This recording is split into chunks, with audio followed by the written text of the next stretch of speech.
let's talk about the Munsters.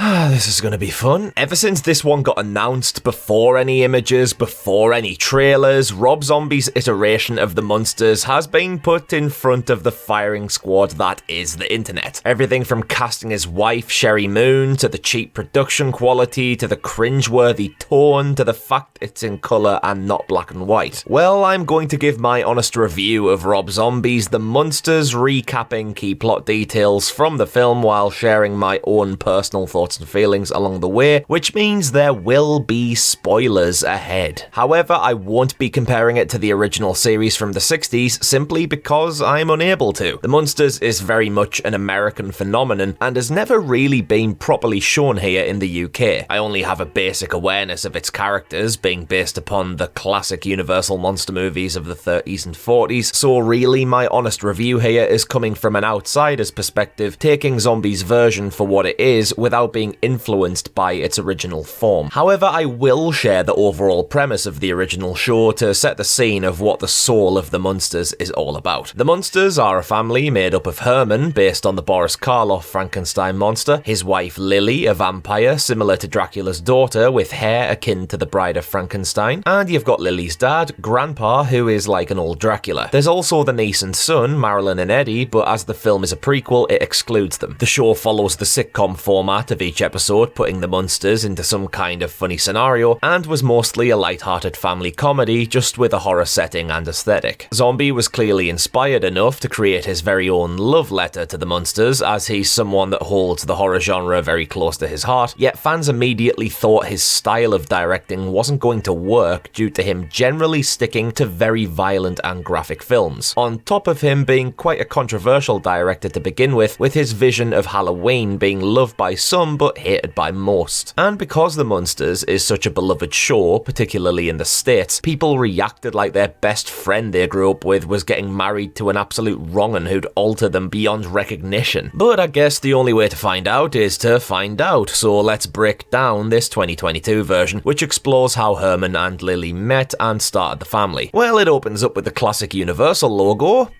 That's probably the best part of the whole thing. Actually, now, on a serious note, I could understand from the opening scene what Zombie was going for purely from his recasting tropes, because Richard Brake shows up immediately, and having previously seen 31, I am aware he's got some good acting chops on him. Yet here, he's bad and campy, so it absolutely comes across that the intention for the entire film is to ham it up, make it not very serious, just a bit of a casual romp. However, that translates into the production as well, and though the sets are generally pretty good, the overall quality does feel rather cheap, and it makes a fine line just about visible. The line between not having a great budget, so shaping the film around it lovingly to the source material, being a little cheap looking on purpose, or using your not great budget as an excuse to just half-ass the effort put into the quality. It's hard to assume which is right, or if it's a bit of both here. The use of stock werewolf howling sound effects and comedic transitions from the get-go do make me think Zombie wanted to let you know right away that it's intended as a tongue-in-cheek kind of movie, where the joke is aimed towards the charm low-budget horror often has. The style of acting, characterization, and the humor here are all throwbacks to a bygone era that Zombie is clearly affectionate of. Like, Sherry Moon's acting here is exaggerated scenery chewing, yet that kind of feels like the point. It comes across as dated by design. However, I found that despite initially quite enjoying the direction it was heading in, it got rather tiresome pretty quickly. And then it starts injecting some more modern humour into the equation that's really badly done, which makes me now wonder what Zombie wanted to do. Did he want to make a throwback with modern-ish quality, or make a blend of throwback and contemporary? Because if it's the latter, then it just makes this really messy. Like, in all honesty, there were a couple moments here that got genuine laughs from me, like the overly English Zombie at the beginning, and the newsreader's line, "I'll continue bringing you breaking news when it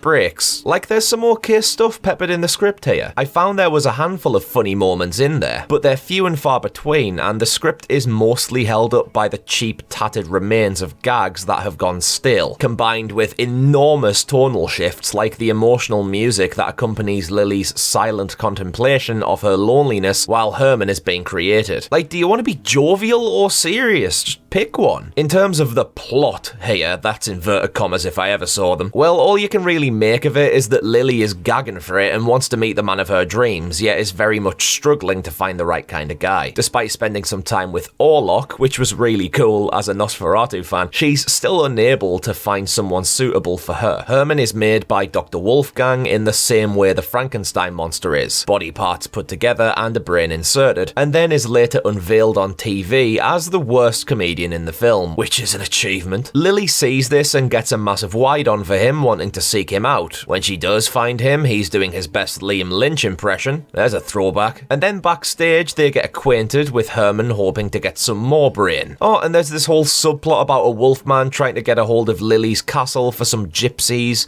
Who cares, really? Munsters get evicted and move to Los Angeles in their iconic 1313 Mockingbird Lane address, and that is it. It's quite a tough one to digest this, much like Igor's cooking. Even as a devout Whovian, Sylvester McCoy still couldn't salvage all that much from this premise for me. Like Herman, who is played by Jeff Daniel Phillips, is like what you get if you typed Horror Pete Davison into an AI art generator. Not a second goes by where his face is static. It's constantly flexing around like a mime artist on MCAT. It's not even cringe-inducing, it's just rather sad. Like, you poo a guy for being dragged into this. He's obviously trying his very best here, but Zombie's direction and writing of Herman makes him deeply unlikable and irritating, especially with his voice fluctuating like nails on a chalkboard. That's not what you want for one of your leads. As for Lily, you know what? Sherry Moon didn't bother me all that much here. I know she's a meme these days for being cast in everything Rob Zombie makes, but I didn't find her any more insufferable than any other character here. Grandpa felt quite stale, like even with only a basic awareness of the show, it kind of felt like he was a bit young for the role and moulded with makeup to mimic Al Lewis for the most part. Yet he felt more like one of the Sopranos than an eccentric, grouchy grandpa. Then again, I suppose going for a slightly younger casting makes sense considering this is technically a prequel. But I got this strange feeling that despite being unfamiliar with these characters, I could still sense that they were miscast, effectively cast based on their looks more than what they could proactively bring to the characters. As for the black and white thing, I actually quite like the colour here. The lighting, costume and makeup are all really vivid, and I think that it's good that they made it in colour so that if you do want it in black and white, you can easily convert it across. It would be much harder the other way around. I bet when this gets a home media release, it'll give you the option for which version you want to watch. However, I don't expect to be coming around for a monochrome rewatch. I don't think it was terrible. I don't even think it was Zombie's worst movie, but it was still a drag to endure. The hour 45 mark for what this film offered is a ridiculous length, and though it did have some brief moments of solidity, for the most part 2022's The Munsters was an insufferable mess that didn't fully know what it wanted to be, and narratively got to a point where it felt like it flat out gave up, and made up the rest as it went along. But what did you lot think of The Munsters? Let me know in the comments below, and if you enjoyed this video, a cheeky sub would be much appreciated to help us one day get to Hollywood ourselves. I'm Connor from Unleash the Ghouls, and we shall see you next time for another honest review. Cheers out.